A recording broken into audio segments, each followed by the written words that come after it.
so Jasmine with David. Perfect. Okay. So I want to thank you for coming on and doing this opportunity with me to kind of share to the world as to your perspective on domestic violence. As you know, I do like to kind of have people share their stories in reference to mental health. If you ask me, everything we do is relatable to our mind and how we think and where we come from and all this other stuff, right? So I would love to get into your story with your sisters and the tragic passing of them. And you tell me at any point when you don't want to talk about that, or I want you to feel as comfortable as you can in just kind of sharing your story to the world as to the story and any advice you can give anyone out there. So if we can we just start off by just kind of explaining to me your sisters and what were they like? So my sisters were honestly like God's gift to me. I was a single child for a while, and then I found out that my stepdad was not my real dad, and so I wanted to meet my real dad. Okay. When my mom and stepdad separated, and my mom got with my dad, and they had kids. They were together for a couple years, and they left again. I had my beautiful sisters, and my sisters kind of became like my kids because I was the only child for a while. So it was like I was the big sis, and my sisters were my number one fans, my number one supporters, my best friends, my daughters, my sisters. And not only that, two very talented individuals. Wow. My mom, she graduated from North Miami Senior High. She was most valuable athlete of the year in the basketball team. She got the trophy. I was most valuable athlete in the year in my yearbook. Okay. Sophia, which is the youngest of us, she was most valuable athlete so many times. I can't even tell you which one it was. Okay. But she was a phenomenal runner. She was an athlete. I mean, the body on that girl, as a gymnast, she got, I think she was 8 years old, and she got 5 gold medals as a gymnast. Wow. She was really good. Wow. Rebecca was also an athlete. She, softball player, runner. Rebecca was also a singer and a model on the come up. And this is coming not because I'm her sister, but somebody who's been in the game. Like, I know what talent looks like. And Rebecca was definitely on her way up to stardom, making a good name for herself. Okay.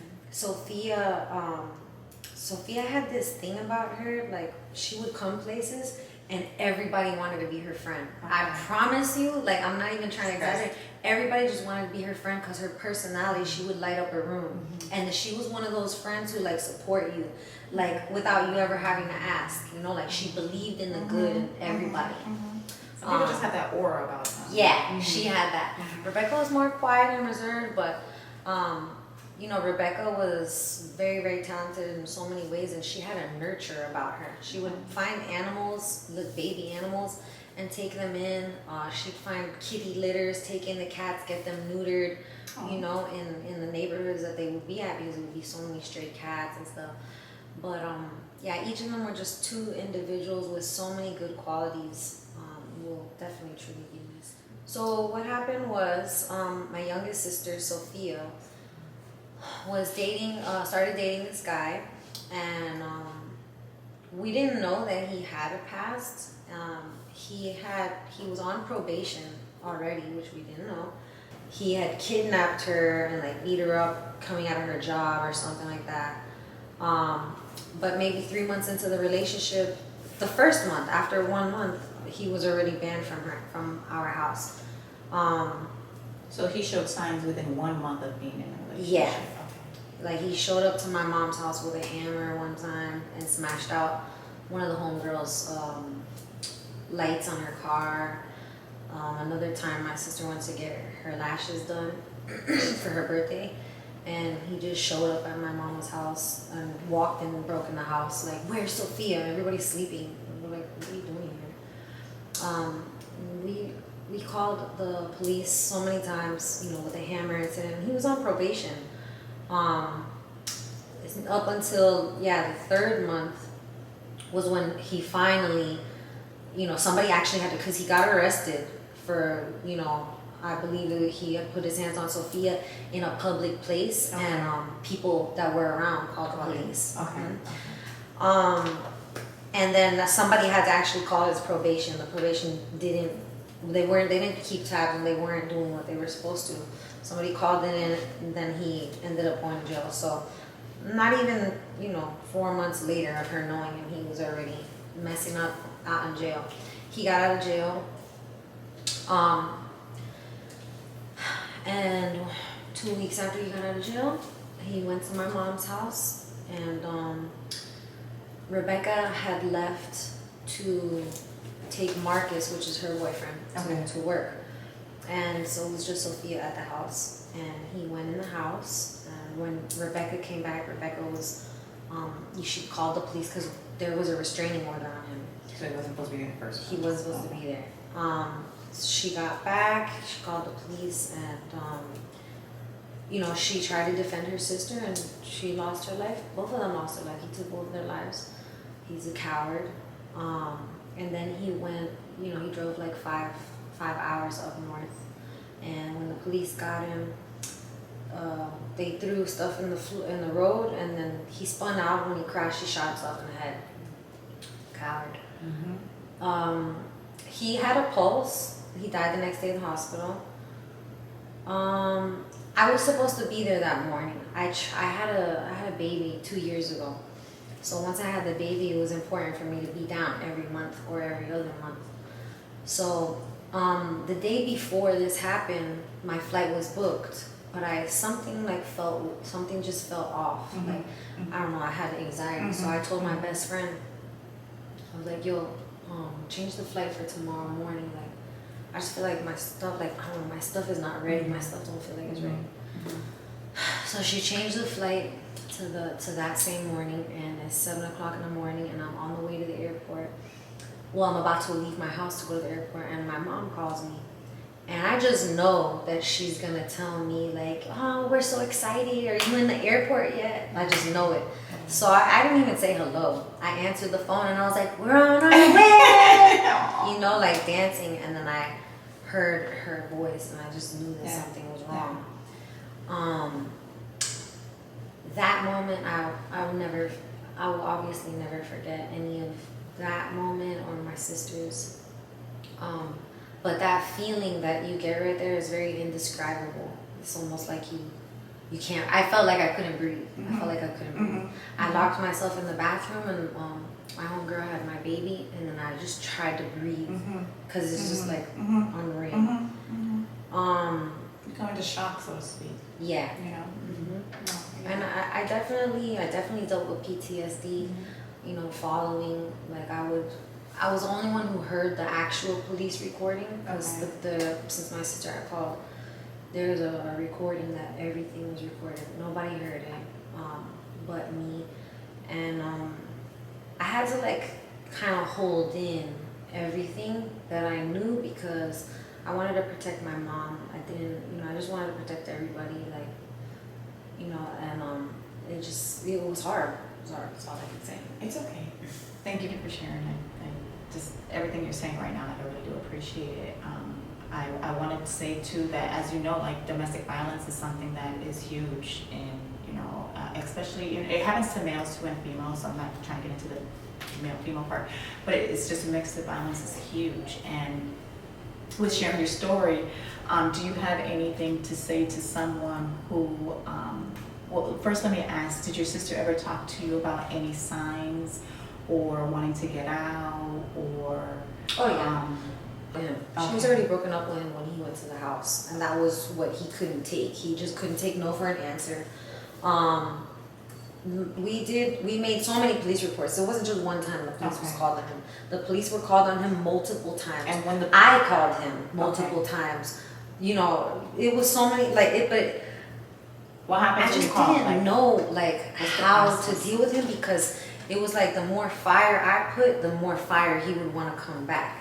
And most of the time it's not like that. Usually if I deal with somebody or I talk to them, they can see I'm serious, and they'll maybe pipe down or something. But he just had he couldn't control his I don't know. No, Yes. Fuck yes, him. that- I don't lock care him what his down, problem was. yes. Fuck him. Yes. However, that piece right there that you just said, I want to kind of like express to people out there is that emotional part, that not knowing how to control your emotions, that's huge, right? And dependent on, yes, fuck him, right? But this for parents out there now, for children who are hurt and children who don't get their needs met, children who, go through so much trauma, children who have to live through, what's the term I'm looking for?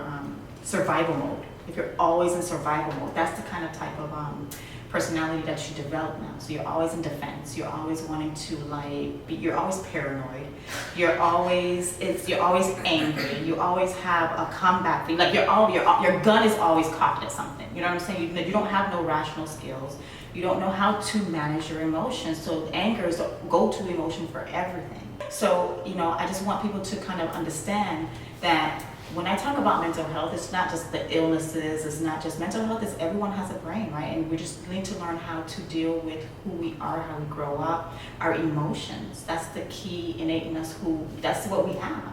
We're happy, sad, angry, mad, excited, but if we're not given that opportunity to, especially with males, like express themselves, that's the only thing that they have to go to. And then they become, and might develop illnesses now where they have, because he clearly sounded like somebody who had an illness.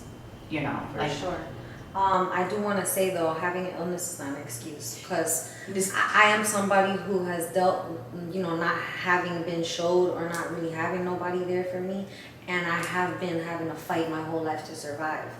But that's not an excuse at all. And I use that pain, and this is something that I want other people to take in.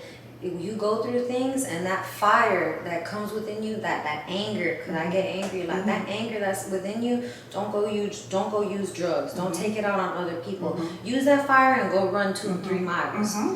Clear your head. Start making goals, something that you really want to achieve, and go after that stuff. And when you start doing those things that you love, you find that anger and those things, you don't really have time to dwell on that. 100%. 100%. But I want people who don't have that passion and don't have that drive or don't have that brain power, that willpower to take a negative into a positive, to understand that everything I just said is just to understand you need help. Go get help. Absolutely. It's okay to get help. It's okay. I think people don't because also of culture and stuff and where people come from, a lot of these things look frowned upon. If you're in a violent relationship, you don't want to call the cops on your dude. You know what I mean? It's like in the place where you come from, That's it's like huge. I'm snitching. You know what I'm saying? But no, it's not snitching. You protecting yourself, and you deserve. You know what I'm saying? If you don't have, you deserve somebody to try to defend you. And sometimes people are not strong enough to get out of these relationships on their own. I really, after all this happened, I would, and I still wish that the way that they have the Marchman Act for drug addicts, family member can go to court and show evidence of how you are ruining your life or other people's lives doing drugs, and you have this addiction and you need help. So the court will mandate you to go to therapy, as long as the family or whoever has provided substantial amount. No, I agree. So now with these restraining orders, they give you a piece of paper, right? And not only do they give you a piece of paper, but you yourself have to go to the court and face the person that you're making these imagine how frightening that is. I gotta go and see this person, and then they give me a piece of paper. They give me a piece of paper. He could just come outside and see me when I come out of the courtroom or something, So I do think it would be very effective if they pass some kind of law where if the family sees you in an abusive relationship, and some people don't want to get out of it, they don't know, they're brainwashed, it's kind of like a drug. People get addicted, So back to the story, I think we talked about this last time too. I know someone too that was clearly in an abusive relationship, and the family member went to them and they tried to help them, right? And they got turned down. No, leave me alone. And then finally it got to the point to where you never saw this person. You knock on the door, they don't even come out. They peek through the hole, clearly something wrong. So now you want to do a fair check on them. So you call the cops, they go in that house, the person said that we were the problem. You know what I'm saying? So to your defense, that sometimes they're not in that mindset to wanting to get help. They're brainwashed, right? They have their own personal lack of self-confidence, lack of self-esteem, lack of self-love. So it's hard, and I agree with you to where sometimes you should be able to, where the laws are changed, to where you can say, hey, this is proof here. It's not social speculations, but this is proof that things has happened.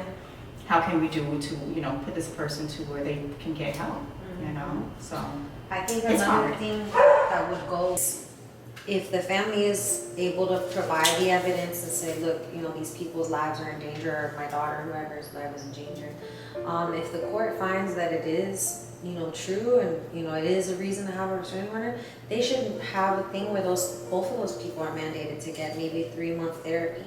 A lot of people, as well as, don't want to stand up for themselves, but they also don't want to admit that they need help, or they don't want to admit that they went to counseling or therapy. They think that, it's like, oh, you're not right in the head. But honestly, therapy is healthy for everybody. Thank you. Not just Say it somebody, again. you know what I'm saying? Not Say it just loud. somebody People going know that. through something. Like, therapy is healthy for everyone.